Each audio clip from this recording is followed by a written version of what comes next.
समय कम बचा है, एग्जाम भी सर पर है। इतने कम समय में कैसे तैयारी होगी, अच्छे मार्क्स कैसे आएंगे। जैसे जैसे समय गुजरता जा रहा है टेंशन बढ़ती जा रही है। कहीं आपके मन में भी तो ये सारी बातें नहीं आ रही, कहीं आपको भी तो ये नहीं लगने लगा कि अब बहुत देर हो चुकी है। देर नहीं हुई है दोस्त, हाँ एक गलती जरूर हुई है कि तुमने अपना समय पहले सही से इस्तेमाल नहीं किया। लेकिन अभी भी इस गलती को सुधारा जा सकता है, क्योंकि दुनिया में हर चीज दो बार होती है, एक बार हमारे दिमाग में और दूसरी बार हकीकत में। तो सबसे पहले तो ये बात अपने दिमाग से निकाल दो कि अब कुछ नहीं हो सकता, अब बहुत देर हो चुकी है। जितना भी समय बचा है उसको ये सोचने में तो बिल्कुल मत गंवाओ कि काश मैंने पहले पढ़ लिया होता। जो हो गया वो हो गया, उसे भूल जाओ और खुद से ये वादा करो कि आगे फिर कभी ये गलती मत दोहराना। बंद कर दो रोना और बंद कर दो पछताना। अब जितना भी समय बचा है उसका दिल से नहीं बल्कि दिमाग से इस्तेमाल करो। सब कुछ पढ़ने की बजाय केवल इंपॉर्टेंट टॉपिक पहले पढ़ो। पिछले साल के पुराने पेपर पर रिसर्च करो, नोट करो कि क्या पढ़ना जरूरी है और क्या पढ़ना जरूरी नहीं है,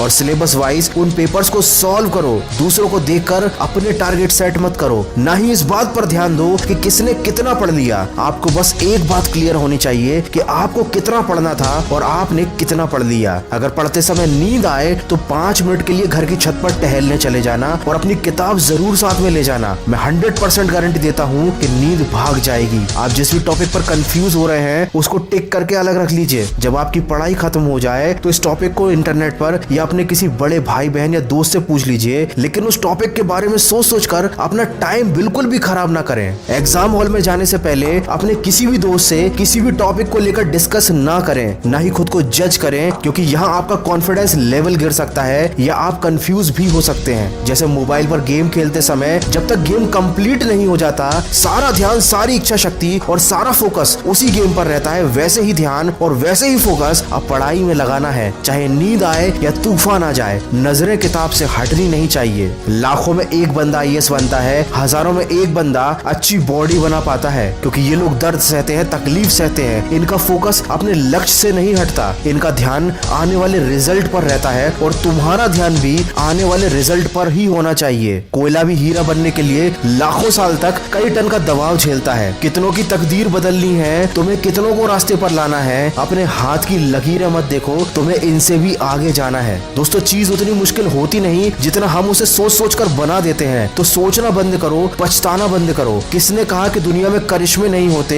तुम एक बार जी जान से कोशिश तो करो। दोस्तों सिलेबस वाइज पुराने पेपर से इंपॉर्टेंट टॉपिक्स को सिस्टमैटिक तरीके से सिलेक्ट करना बहुत जरूरी है, ताकि आपको पता हो कि क्या और कितना पढ़ना है। इसकी पूरी प्रोसेस मैंने अपने ऑडियो में बताई है। डिस्क्रिप्शन में दी गई लिंक से जाकर आप उस ऑडियो को सुनिए, ताकि आपको कम समय में अच्छे मार्क्स लाने का मटेरियल मिल सके। तो दोस्तों माना कि समय कम बचा है, लेकिन अब भी अपने एक एक सेकंड का बिल्कुल सही इस्तेमाल कीजिए और परीक्षा में ऐसा रिजल्ट लाकर दिखाइए कि सारी दुनिया देखती रह जाए। मैं मिलूंगा आपसे अगले वीडियो में जो आपके जीवन में सकारात्मक ऊर्जा को भर दे और आपको दिखाए एक सही दिशा। सुनते रहिए मन की आवाज।